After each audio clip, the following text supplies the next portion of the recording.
नमस्कार। प्रस्तुत है मुंशी प्रेमचंद जी के द्वारा लिखी हुई एक कहानी, एक्ट्रेस।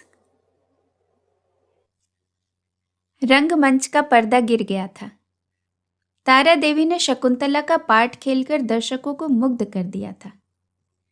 जिस वक्त वह शकुंतला के रूप में राजा दुष्यंत के सम्मुख खड़ी ग्लानि, वेदना और तिरस्कार से उत्तेजित भावों को आग्नेय शब्दों में प्रकट कर रही थी, दर्शक वृंद शिष्टता के नियमों की उपेक्षा करके मंच की ओर उन्मत्तों की भांति दौड़ पड़े थे और तारा देवी का यशोगान करने लगे थे। कितने ही तो स्टेज पर चढ़ गए और तारा देवी के चरणों पर गिर पड़े। सारा स्टेज फूलों से पट गया। आभूषणों की वर्षा होने लगी। यदि उसी क्षण मेनका का विमान नीचे आकर उसे उड़ा न ले जाता तो कदाचित उस धक्कम धक्के में 10-5 आदमियों की जान पर बनाती। मैनेजर ने तुरंत आकर दर्शकों को गुण ग्राहकता का धन्यवाद दिया और वादा भी किया कि दूसरे दिन फिर वही तमाशा होगा। तब लोगों का मोहान्माद शांत हुआ। मगर एक युवक उस वक्त भी मंच पर खड़ा रहा। लंबे कद का था, तेजस्वी मुद्रा, कुंदन का सा देवताओं का सा स्वरूप, गठी हुई देह, मुख से एक ज्योति सी प्रस्फुटित हो रही थी। कोई राजकुमार मालूम होता था। जब सारे दर्शकगण बाहर निकल गए, उसने मैनेजर से पूछा, क्या तारा देवी से एक क्षण के लिए मिल सकता हूं? मैनेजर ने उपेक्षा के भाव से कहा, हमारे यहां ऐसा नियम नहीं है। युवक ने फिर पूछा, क्या आप मेरा कोई पत्र उसके पास भेज सकते हैं? मैनेजर ने उसी उपेक्षा के भाव से कहा, जी नहीं, क्षमा कीजिएगा, यह हमारे नियमों के विरुद्ध है। युवक ने कुछ और न कहा, निराश होकर स्टेज से नीचे उतर पड़ा। बाहर जाना ही चाहता था कि मैनेजर ने पूछा, जरा ठहर जाइए, आपका कार्ड? युवक ने जेब से कागज का एक टुकड़ा निकालकर कुछ लिखा और दे दिया। मैनेजर ने पुर्जे को उड़ती हुई निगाह से देखा। कुंवर निर्मलकांत चौधरी, OBE। मैनेजर की कठोर मुद्रा कोमल हो गई। कुंवर निर्मलकांत, शहर के सबसे बड़े रईस और ताल्लुकेदार, साहित्य के उज्जवल रत्न, संगीत के सिद्धहस्त आचार्य, उच्च कोटि के विद्वान, 8-10 लाख सालाना के नफेदार, जिनके दान से देश की कितनी ही संस्थाएं चलती थीं, इस समय एक शूद्र प्रार्थी के रूप में खड़े थे। मैनेजर अपने उपेक्षा भाव पर लज्जित हो गया।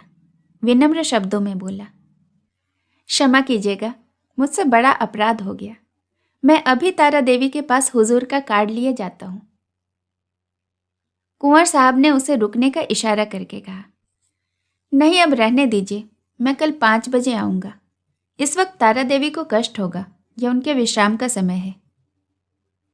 मैनेजर, मुझे विश्वास है कि वह आपकी खातिर इतना कष्ट सहर्ष सह लेंगी। मैं 1 मिनट में आता हूं। किंतु कुंवर साहब अपना परिचय देने के बाद अपनी आतुरता पर संयम का पर्दा डालने के लिए विवश थे।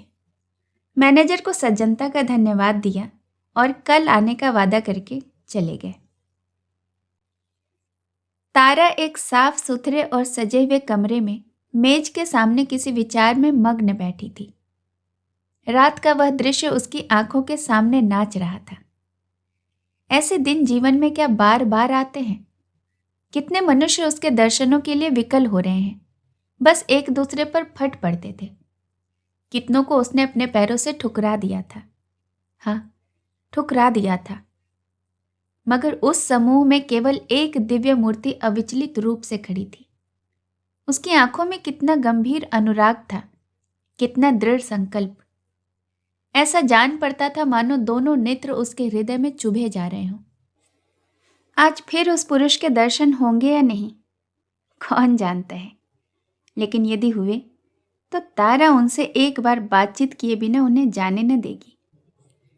यह सोचते हुए उसने आईने की ओर देखा।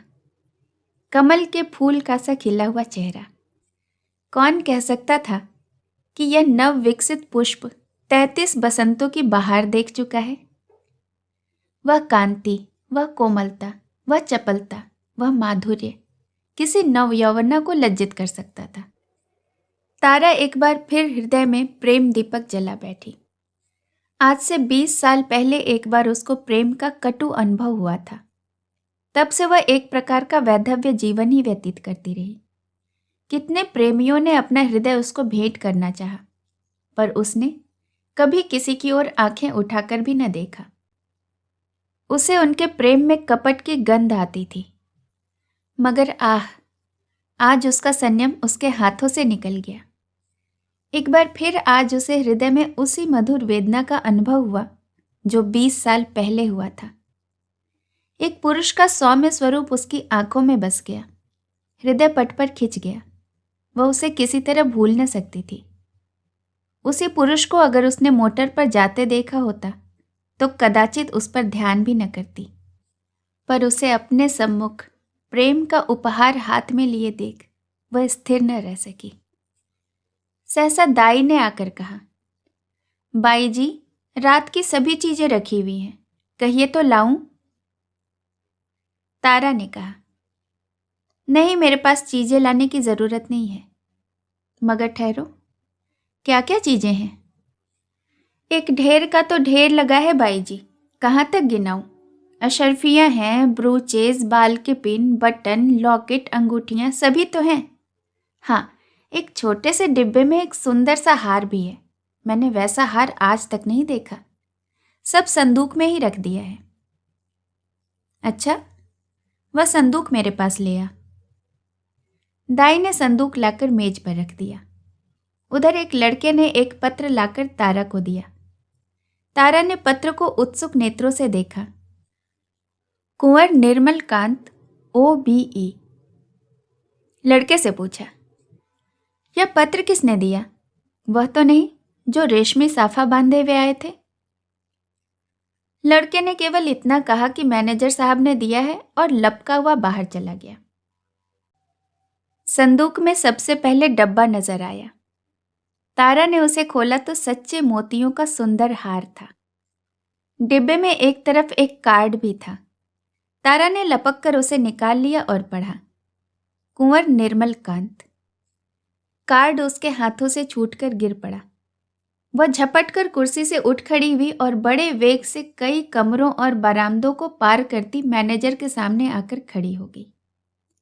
मैनेजर ने खड़े होकर उसका स्वागत किया और बोला, मैं रात की सफलता पर आपको बधाई देता हूं। तारा ने खड़े खड़े पूछा, क्या कुंवर निर्मलकांत बाहर हैं? लड़का पत्र देकर भाग गया, मैं उससे कुछ पूछ ही न सकी। कुंवर साहब का रुक्का तो रात ही तुम्हारे चले आने के बाद मिला था, तो आपने उसी वक्त मेरे पास क्यों न भेज दिया?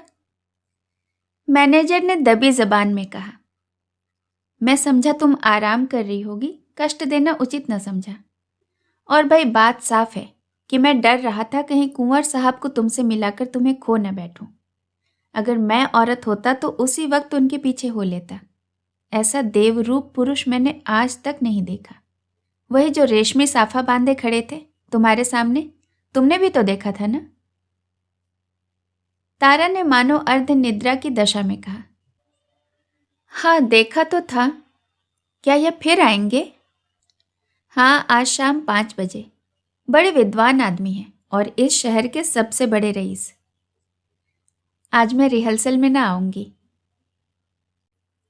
कुंवर साहब आ रहे होंगे। तारा आईने के सामने बैठी है और दाई उसका श्रृंगार कर रही है। श्रृंगार भी इस जमाने में एक विद्या है। पहले परिपाटी के अनुसार ही श्रृंगार किया जाता था। कवियों, चित्रकारों और रसिकों ने श्रृंगार की मर्यादा सी बांध दी थी। आंखों के लिए काजल लाजमी था, हाथों के लिए मेहंदी, पांव के लिए महावर। एक एक अंग, एक एक आभूषण के लिए निर्दिष्ट था। आज वह परिपाटी नहीं रही। आज प्रत्येक रमणी अपनी सुरुचि, सुदबुद्धि और तुलनात्मक भाव से श्रृंगार करती है। उसका सौंदर्य किस रूप से आकर्षकता की सीमा पर पहुंच सकता है, यही उसका आदर्श होता है। तारा इस कला में निपुण थी। वह 15 साल से इस कंपनी में थी और यह समस्त जीवन उसने पुरुषों के हृदय से खेलने में ही व्यतीत किया था। किस चितवन से, किस मुस्कान से, किस अंगड़ाई से किस तरह केशों को बिखेर देने से दिलों का कत्ले आम हो जाता है, इस कला में कौन उससे बढ़कर हो सकता था। आज उसने चुन चुनकर आजमाए हुए तीर तरकस से निकाले, और जब अपने अस्त्रों से सजकर वह दीवान खाने में आई तो जान पड़ा मानो संसार का सारा माधुर्य उसकी बलाएं ले रहा है। वह मेज के पास खड़ी होकर कुंवर साहब का कार्ड देख रही थी। उसके कान मोटर की आवाज की तरफ लगे हुए थे। वह चाहती थी कि कुंवर साहब इसी वक्त आ जाएं और उसे इसी अंदाज से खड़े देखें। इसी अंदाज से वह उसके अंग प्रत्यंगों की पूर्ण छवि देख सकते थे। उसने अपने श्रृंगार कला से काल पर विजय पा ली थी। कौन कह सकता था कि यह चंचल नवयौवना उस अवस्था को पहुंच चुकी है जब हृदय को शांति की इच्छा होती है। वह किसी आश्रम के लिए आतुर हो उठता है और उसका अभिमान नम्रता के आगे सिर झुका देता है। तारा देवी को बहुत इंतजार न करना पड़ा। कुंवर साहब शायद उससे मिलने के लिए उससे भी ज्यादा उत्सुक थे।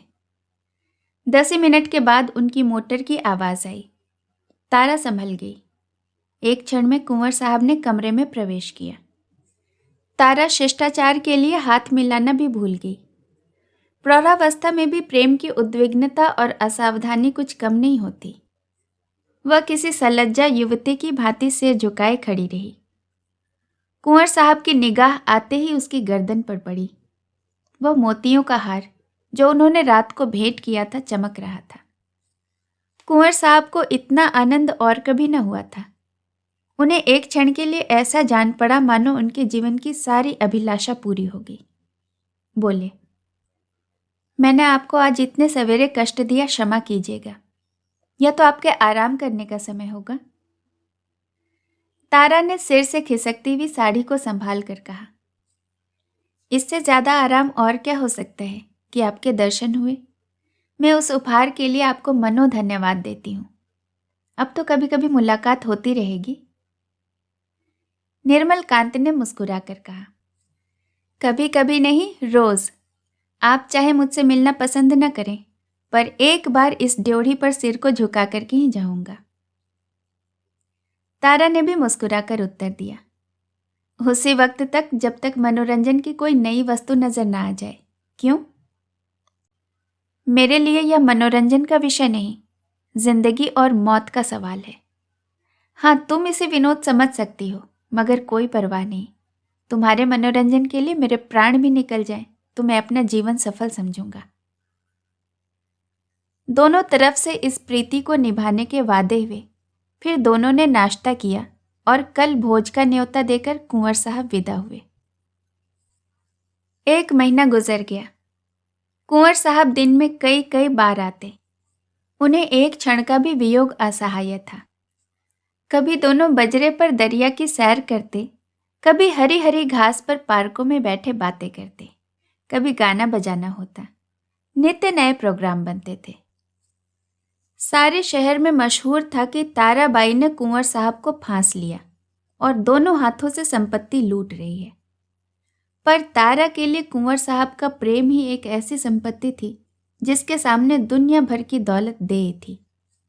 उन्हें अपने सामने देखकर उसे किसी वस्तु की इच्छा न होती थी। मगर 1 महीने तक इस प्रेम के बाजार में घूमने पर भी तारा को वह वस्तु न मिली जिसके लिए उसकी आत्मा लोलुप हो रही थी। वह कुंवर साहब से प्रेम की, अपार अतुल प्रेम की, सच्चे और निष्कपट प्रेम की बातें रोज सुनती थी, पर उसमें विवाह का शब्द न आने पाता था। मानो प्यासे को बाजार में पानी छोड़कर और सब कुछ मिलता हो। ऐसे प्यासे को पानी के सिवाय और किस चीज से तृप्ति हो सकती है? प्यास बुझाने के बाद संभव है और किसी चीज की तरफ उसकी रुचि हो, पर प्यासे के लिए तो पानी सबसे मूल्यवान पदार्थ है। वह जानती थी कि कुंवर साहब उसके इशारे पर प्राण तक दे देंगे, लेकिन विवाह की बात क्यों उनकी जबान से नहीं निकलती? क्या इस विषय पर कोई पत्र लिखकर अपना आशय कह देना संभव था? फिर क्या वह उसको केवल विनोद की वस्तु बनाकर रखना चाहते हैं? यह अपमान उससे न सहा जाएगा। कुंवर के एक इशारे पर वह आग में कूद सकती थी, पर यह अपमान उसके लिए असहाय था। किसी शौकीन रईस के साथ वह इससे 1-2 महीने पहले तो शायद रह भी जाती और उसे नोच खसोट कर अपनी राह भी ले लेती। किंतु प्रेम का बदला प्रेम है। कुंवर साहब के साथ वह यह निर्लज्ज जीवन न व्यतीत कर सकती थी। उधर कुंवर साहब के भाई बंधु भी गाफिल न थे। वे किसी भांति उन्हें ताराबाई के पंजे से छुड़ाना चाहते थे। कहीं कुंवर साहब का विवाह ठीक कर देना ही एक ऐसा उपाय था जिससे सफल होने की आशा थी, और यही उन लोगों ने किया। उन्हें यह भय तो न था कि कुंवर साहब इस एक्ट्रेस से विवाह कर लेंगे। हाँ, यह भय अवश्य था कि कहीं रियासत का कोई हिस्सा उसके नाम कर दें या उसके आने वाले बच्चों को रियासत का मालिक बना दें। कुंवर साहब पर चारों ओर से दबाव पड़ने लगे, यहाँ तक कि यूरोपियन अधिकारियों ने भी उन्हें विवाह कर लेने की सलाह दी। उस दिन संध्या समय कुंवर साहब ने ताराबाई के पास जाकर कहा, तारा देखो, मैं तुमसे एक बात कहता हूं, इनकार न करना। तारा का हृदय उछलने लगा। बोली, कहिए, क्या बात है? ऐसी कौन सी वस्तु है जिसे आपको भेंट करके मैं अपने आप को धन्य समझूंगी? बात मुंह से निकलने की देर थी। तारा ने स्वीकार कर लिया और हर्षोन्माद की दशा में रोती हुई कुंवर साहब के पैरों पर गिर पड़ी। एक क्षण के बाद तारा ने कहा, मैं तो निराश हो चली थी। आपने बड़ी लंबी परीक्षा ली। कुंवर साहब ने जबान दांतों तले दबाई, मानो कोई अनुचित बात सुन ली हो। यह बात नहीं है तारा। अगर मुझे विश्वास होता कि तुम मेरी याचना स्वीकार कर लोगी तो कदाचित पहले ही दिन मैंने भिक्षा के लिए हाथ फैलाया होता। पर मैं अपने आप को तुम्हारे योग्य नहीं मानता। तुम सद्गुणों की खान हो, और मैं जो कुछ हूं वह तो तुम जानती ही हो। मैंने निश्चय कर लिया था कि उम्र भर तुम्हारी उपासना करता रहूंगा। शायद कभी प्रसन्न होकर तुम मुझे बिना मांगे ही वरदान दे दो। बस यही अभिलाषा थी। अगर मुझ में कोई गुण है तो यही कि मैं तुमसे प्रेम करता हूं। जब तुम साहित्य, संगीत या धर्म पर अपने विचार प्रकट करने लगती हो तो मैं दंग रह जाता हूं और अपनी क्षुद्रता पर लज्जित होता हूं। तुम मेरे लिए सांसारिक नहीं, स्वर्गीय हो। मुझे आश्चर्य है कि इस समय मैं मारे खुशी के पागल क्यों नहीं हुआ जाता। कुंवर साहब देर तक अपनी दिल की बातें कहते रहे। उनकी वाणी कभी इतनी प्रगल्भ न हुई थी। तारा सिर झुकाए सुनती थी, पर आनंद की जगह उसके मुख पर एक प्रकार का क्षोभ लज्जा से मिला हुआ अंकित हो रहा था। यह पुरुष इतना सरल हृदय, इतना निष्कपट है, इतना विनीत, इतना उदार। सहसा कुंवर साहब ने पूछा, तो मेरे भाग्य किस दिन उदय होंगे तारा? दया करके बहुत दिनों तक न टालना। तारा ने कुंवर साहब की सरलता से परास्त होकर चिंतित स्वर में कहा, कानून का क्या कीजिएगा? कुंवर साहब ने तत्परता से उत्तर दिया, इस विषय में तुम निश्चिंत रहो तारा। मैंने वकीलों से पूछ लिया है। एक कानून ऐसा है जिसके अनुसार हम और तुम दोनों प्रेम सूत्र में बंध सकते हैं। उसे सिविल मैरिज कहते हैं। बस आज ही के दिन वह शुभ मुहूर्त आएगा। क्यों? तारा सिर झुकाए रही, बोल न सकी। मैं प्रातः काल आऊंगा, तैयार रहना। तारा सिर झुकाए रही, मुंह से एक शब्द न निकला। कुंवर साहब चले गए, पर तारा वहीं मूर्ति की भांति बैठी रही। पुरुषों के हृदय से क्रीड़ा करने वाली चतुर नारी क्यों इतनी विमूढ़ हो गई है? विवाह का एक दिन और बाकी है। तारा को चारों ओर से बधाइयां मिल रही हैं। थिएटर के सभी स्त्री पुरुष ने अपने अपने सामर्थ्य के अनुसार उसे अच्छे अच्छे उपहार दिए हैं। कुंवर साहब ने भी आभूषणों से सजा हुआ एक श्रृंगारदान भेंट किया है। उनके दो चार अंतरंग मित्रों ने भांति भांति के सौगात भेजे हैं, पर तारा के सुंदर मुख पर हर्ष की रेखा नहीं नजर आती। वह शुद्ध और उदास है। उसके मन में 4 दिनों से निरंतर यही प्रश्न उठ रहा है, क्या कुंवर के साथ विश्वासघात करे? जिस प्रेम के देवता ने उसके लिए अपने कुल मर्यादा को तिलांजलि दे दी, अपने बंधुजनों से नाता तोड़ा, जिसका हृदय हिमकण के समान निष्कलंक है, पर्वत के समान विशाल है, उसी से कपट करे? नहीं, वह इतनी नीचता नहीं कर सकती। अपने जीवन में उसने कितने ही युवकों से प्रेम का अभिनय किया था, कितने ही प्रेम के मतवालों को वह सब जवाब दिखा चुकी थी, पर कभी उसके मन में ऐसी दुविधा न हुई थी। कभी उसके हृदय ने उसका ऐसा तिरस्कार न किया था। क्या इसका कारण इसके सिवाय कुछ और था कि ऐसा अनुराग उसे और कहीं न मिला था? क्या वह कुंवर साहब का जीवन सुखी बना सकती है? हाँ, अवश्य। इस विषय में उसे लेश मात्र भी संदेह नहीं था। भक्ति के लिए कौन ऐसी वस्तु है जो असाध्य हो? पर क्या वह प्रकृति को धोखा दे सकती है? ढलते हुए सूर्य में मध्याह्न का सा प्रकाश हो सकता है? असंभव। वह स्फूर्ति, वह चपलता, वह विनोद, वह सरल छवि, वह तल्लीनता, वह त्याग, वह आत्मविश्वास, वह कहाँ से लाएगी, जिसके सम्मिश्रण को यौवन कहते हैं? नहीं, वह कितना ही चाहे पर कुंवर साहब के जीवन को सुखी नहीं बना सकती। बूढ़ा बैल कभी जवान बछड़ों के साथ नहीं चल सकता। आह, उसने यह नौबत ही क्यों आने दी? उसने क्यों कृत्रिम साधनों से, बनावटी श्रृंगार से कुंवर को धोखे में डाला? अब इतना सब कुछ हो जाने पर वह किस मुंह से कहेगी कि मैं रंगी हुई गुड़िया हूं?